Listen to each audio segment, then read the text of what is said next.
fatal heart impacts, past painful scars. In fact, I blast tasteful bars and pass. I back up my actions, fact don't ask, grab reactions, jacked attack with every word, then act with class as they hear me snap. I got nothing to lose, cause I fought and felt the bruise. Now I'm not the one confused, call the shots and they produce. I ain't lost, I'm finally loose. Pick a new silver excuse, I need the views to boost me to a new abuse of being used. Everybody wants a piece now, y'all can rest in peace now. You're dead to me, so peace out. Remember, you're discreet now. Get ready for defeat now. Alrighty. Hello everybody. This is Show here, and now, whenever we last left off with this series, we had Deku, and well, quite a few things have happened for him. Now, in the last part, Deku, he was in Tartarus prison. And, well, after being interviewed by the heroes, they found that Deku, he would not comply. He won't give up the people who he trusts. They treat him differently.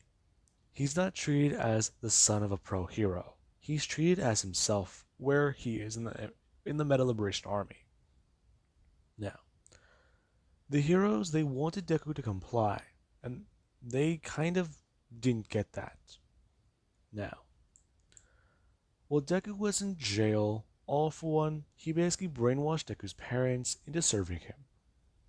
And currently, the pro heroes, All For One, Shigaraki, the League of Villains, and, well, an army of Nomu, they're currently taking over Japan.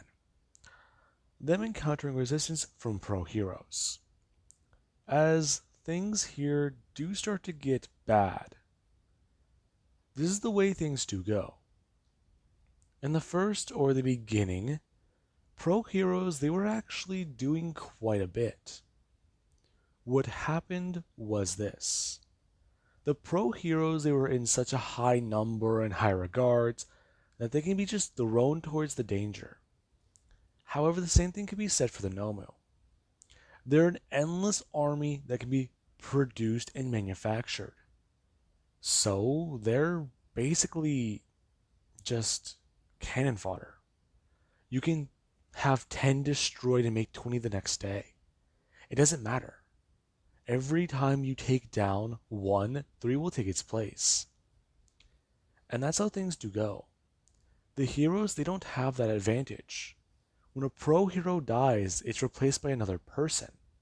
That hero is pulled away from their own duties and towards the war. And that's what does happen. Now, 3 years have passed since Deku was put in prison. And quite a lot has happened. In this amount of time, many things have happened. All Might has lost his power. He passed it on to somebody else. And currently, All For One, he's at least starting to gain control of certain regions. All For One, he took over the city they were in. Then he took over the next one. And then started expanding from there. When he met heavy resistance in one place, he took the army to another place. As All For One's forces started to spread out, the heroes rushed in. Them trying to hit the command base and try that way. However, it didn't work. The heroes tried hitting what were believed to be Nomu factories, but even then, that was a failure. Now,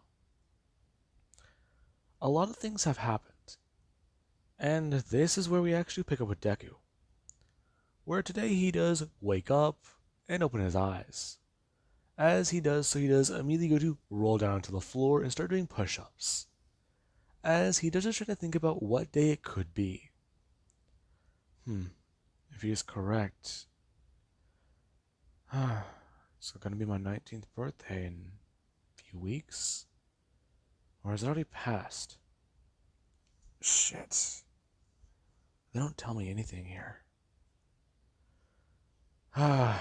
Then again, can't be blamed.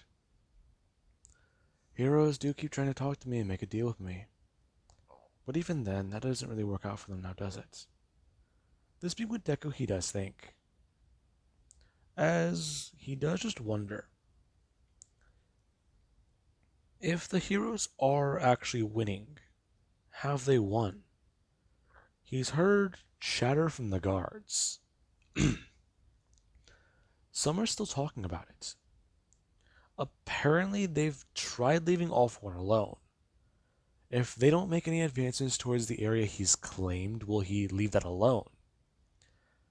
Sadly, that didn't work either. All For One's just trying to lay claim to the world, and he's found that it's a lot more tricky than he did previously think. People will join his cause and give up the Hero Association or even pro-heroes who are undercover. But even then, he's found it to be tricky. Trying to manage everything and do this on his own, that turned out to be very difficult. And his whole "I will destroy All Might and take over the world," that plan showed exactly its ugly head. It's complicated. Now, we do have Deku today, where he does sit up and look across the room. He's staring straight through the glass door, or the glass wall in his cell, and he does just wonder, as he does stare out and think. This place here, the only view he's had for the last 3 years. What could he really say about it? Not much. He's tired of waiting.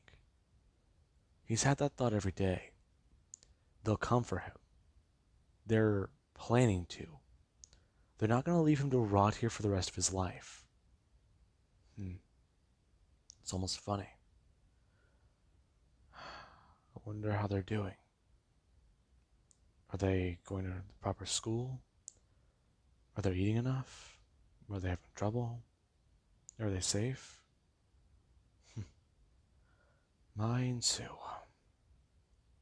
Those two. They better not have gotten themselves involved in any dumb shit like I did. That being what Deku does think. As we do have where a guard does walk directly in front of Deku. As they do turn and go to sit down a lunch tray. And Deku, he does just stare at the guard for a second. That's wrong. That's not right. This person's 15 minutes early. You know, that's kind of suspicious, don't you think? The person looking up towards Deku. And Deku to just look at them, kind of confused. Hello? Who are you? The person is going to look at Deku before going to turn and walk away. Now, Deku, he doesn't really think much of that, as he does walk over and go to reach his hand down and grab his tray, sliding it towards him as he does do one thing. He does start to eat. Okay, that was weird, but he's not really going to question it. And Deku, he does just continue. As he's eating, he does find something strange. All of a sudden, he does just feel something strange in his gut. As Deku, he does fall over onto his side and actually try to foam at the mouth. As Deku, he does try to think. Fuck. What was in that? And Deku, he feels strange. Now, as that has happened, guards are immediately alerted by the footage in Deku's cell, along with even the wristband that monitors his vital signs. Whenever his heartbeat does go above a certain level, they don't really check up on him. They basically just look at his security footage. Okay, he's exercising. Okay, they're going through the same dumb routine every day. Check this guy's camera, and he's collapsed on the floor of his cell. Fuck. This being more security, they do rush to his cell, as they do start to unlock it manually. The person on the computer typing in a password and then pressing enter. As the glass, wall does actually start to come down. As that does happen, they actually rush in and go to grab Deku, as they do to put him in restraints and drag him to the infirmary. Now, they don't do it in that order. I realize that it was probably stupid to say that way. Now, as soon as they do take him to the infirmary, there is actually where he does get his stomach pumped. and they do try and find what could have caused it. Now, we actually have where somebody they are waiting outside of the room, and they do just think, as they do walk in and go to look directly at the doctor. The doctor looking over the results and finding it to be quite strange. Whatever was put into this young man's food, it isn't lethal. However, it does cause major, this being when the doctor is immediately struck with a large amount of fire. As there actually is where something else does happen. The guards in the room, they do immediately go to turn and look that direction, as two massive spikes do get shot directly through their bodies, and they are pulled directly out. And Deku, yeah, he actually was partially conscious. Everything does just feel fuzzy and somewhat hazy. And he did actually hear the roar of flames. The moment that did actually happen, Deku was kind of concerned, as he does get to sit up and immediately go to try and throw out his hands. As the moment he does see somebody quite strange. There's a black-haired woman in a security outfit in front of him. And Deku, he does just look at them quite confused as you do walk right up to him and go to grab the keys. The moment they do actually grab the keys, they do go to walk forwards and unlock Deku's bindings. As Deku, he does stand up and go to actually stretch. As the person do at least go to walk behind him and go to actually undo the bindings that do hold his wings together. As soon as they do thump against the floor, Deku's wings do expand and shoot out. As Deku, he does actually remark that feels a lot better, and ask exactly who this, as the woman, she doesn't just grab Deku by his shirt and could actually pull him in, as the person's staying there to just watch and look around. Now, the woman does go to pull away, as Deku, he does look directly at her. You know, I did have a girlfriend. Yes, I know. It's me, Izuku. That's comforting. So, you dyed your hair? Yeah, I did. It's been a minute. It has. We can catch up later. We'll continue this later. Oh. Now, Mineta and Todoroki. These two do quickly get going. The moment these two walked into this room, security camera footage was cut. And we do actually have in the observation bay, or the room to monitor all the security cameras. The surveillance room, there we go. Now, two people do go walking into the room. As somebody they do at least go to pull the pin on something, and directly toss it into the room. As it does go off, and everything does get turned off. Them all being quite confused as a massive sound wave can be heard. As we actually do have Momo and Jiro, the two walking in and disrupting everything inside this room. Whenever this does happen, Deku, he does start to hear a few things. As they're running through the hallway, and Deku does ask exactly what's their plan to get out of here, since they managed to get in. You really didn't think we'd come this far without thinking that far ahead, did you? Mineta, honestly, I don't know. Besides, I've kind of been stuck in a padded room for the last 3 years. Cut me some slack. I don't really have that much social interaction anymore. Yeah, clearly. Now, that's what Mineta does say. As the three they're running through the hallway, and they actually do go to turn a corner. This being where two different guards, they actually do go looking that direction. As they do turn and see that there's a prisoner without his bindings. They're trying to call us in on security as their radios, they don't get through to anybody.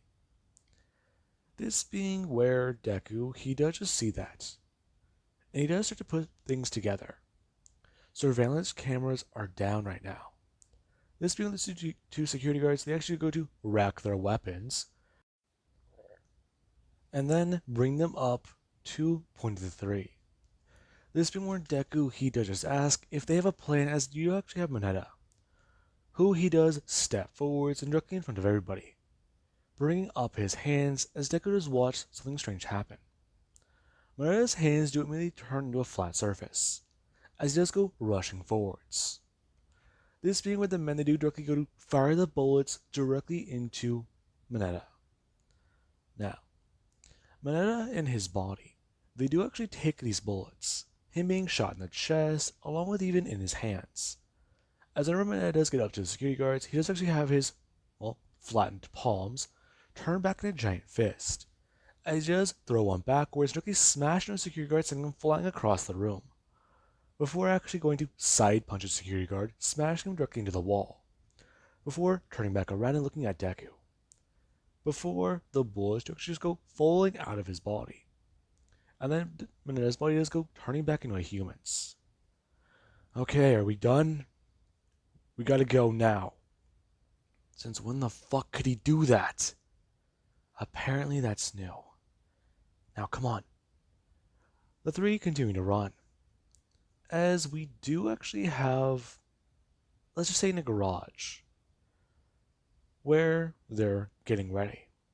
Within a large truck, somebody does sit down in the driver's seat, and they're just wondering exactly what's supposed to happen here. They've gotten everything ready. Everything is all set up. And right now, they need to hurry.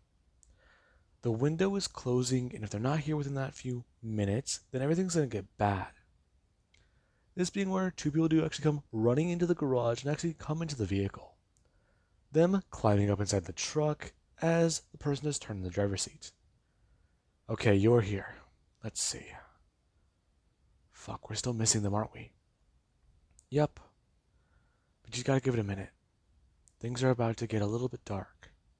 Now, Momodo's bring up a radio, asking if he's ready. As we do actually cut to Denki, who does bring up his hands and actually go to throw as much voltage as he can into the power source.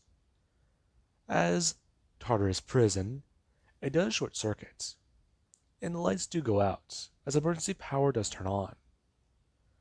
Now, Deku he does notice that as after a few minutes, emergency power does turn off. And Deku's more concerned about that, as lights do come on, and they do continue down the hallway. As within the security garage, nothing is really changing.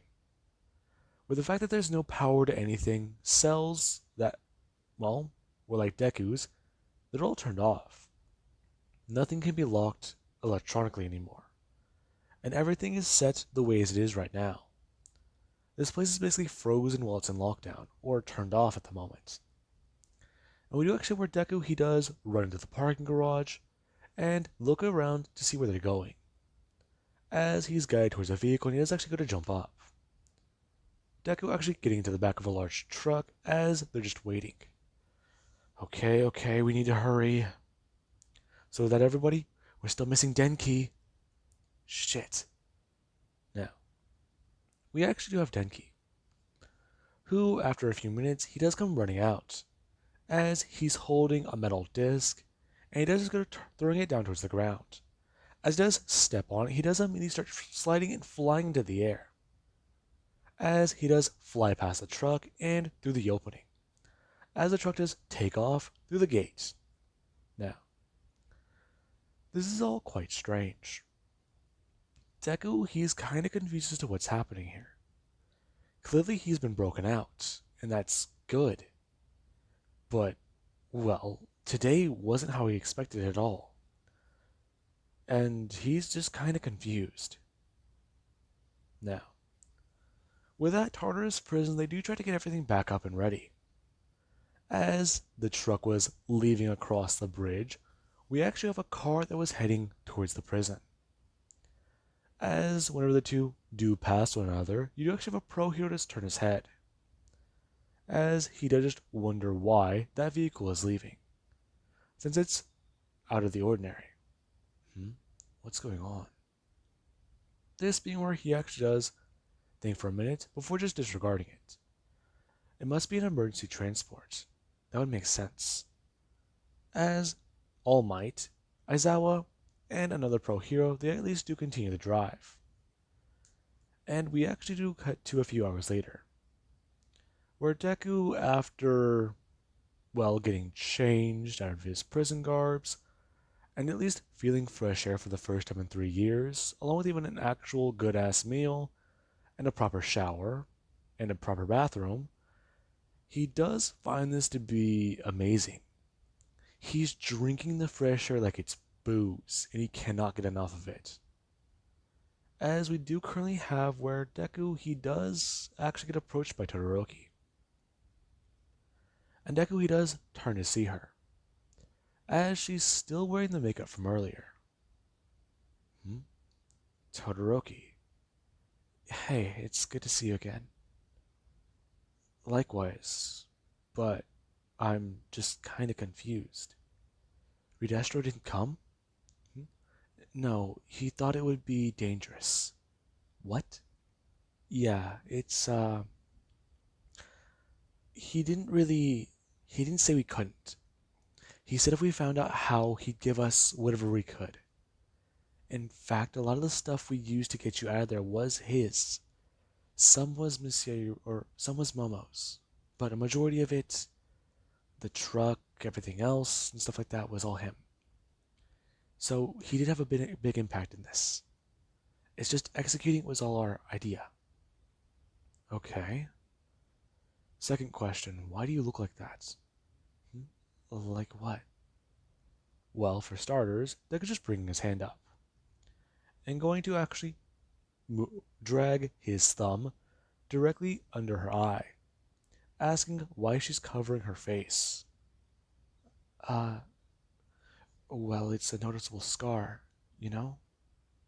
Now, Deku, he does just grab onto Todoroki, telling her that he is well aware, but he's told her once before she doesn't have to hide that thing, and that she's beautiful even without it, or even with it.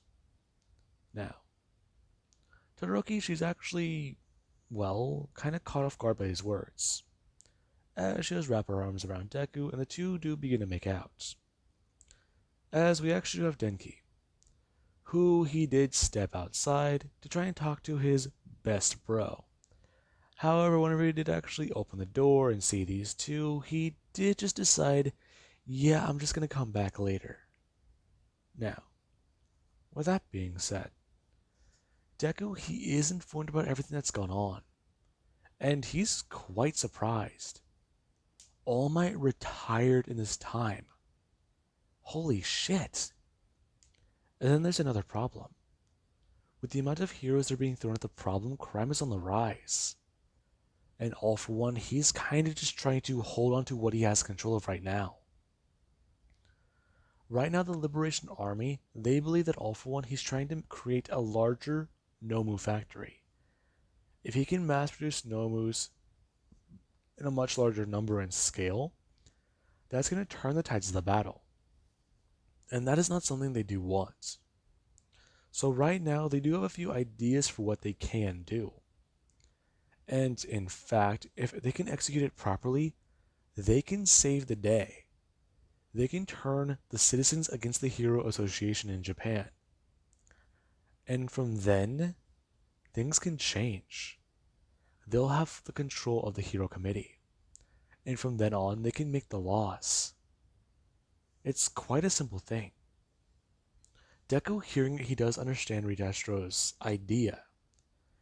If they can turn the people against the people in control, then they themselves can start their own revolution. Liberation Day will happen soon. And that is actually quite interesting. Now, Deku, he does think about that, as he does just sit at the edge of his bed. And he's currently at least sipping on something he's been wanting to have for a while. As he does actually just turn around and look over his shoulder, seeing Todoroki lying in his bed with a smile on her face. And he does just wonder about everything. With the way it's gone, it's hard to think about what everything was like 3 years ago. If Deku never left, if he didn't rush in to try to fight, what would have happened? This crazy life they're living in right now, It doesn't feel real to him. Those years he spent locked up, he improved his own training, and he himself was planning to break out. He was just wondering when he would be able to kick through solid steel. Deku almost laughing as he does think that, as he does just wonder. What's gonna happen soon? How many people will die? Will they be okay? Deku getting up and walking through the halls. As we actually have where Deku, he does walk into an area where they do store the food, or a large kitchen. As he does walk in, he actually does seem kind of surprised. As whenever Deku did go to turn the light, you do actually have where Deku, he does turn his head to see Denki and Jiro both kind of just standing there. I think I'm interrupting something. Yeah, Denki does say, looking away as he does at least have his face covered in some lipstick. And Jiro, she actually does talk about how Flyboy needs to get out of here. Now, Deku does kind of just laugh, as Denki does laugh, and then so does actually Jiro, as they do at least try to reminisce on some of the good times they did have. It was kind of brief for Jiro, but she does understand this feeling. It's the feeling of an old friend coming back. It's kind of nice. With all the stress they've gone through, with all the shit they've been through, with all the planning and all the just hassles and bullshit. Now that's all paid off. It's time for a laugh. They deserve it. Especially with how stressful things have been. Now, with that being said, I do hope you guys enjoyed. And have an amazing day. I'll catch you guys in the next part.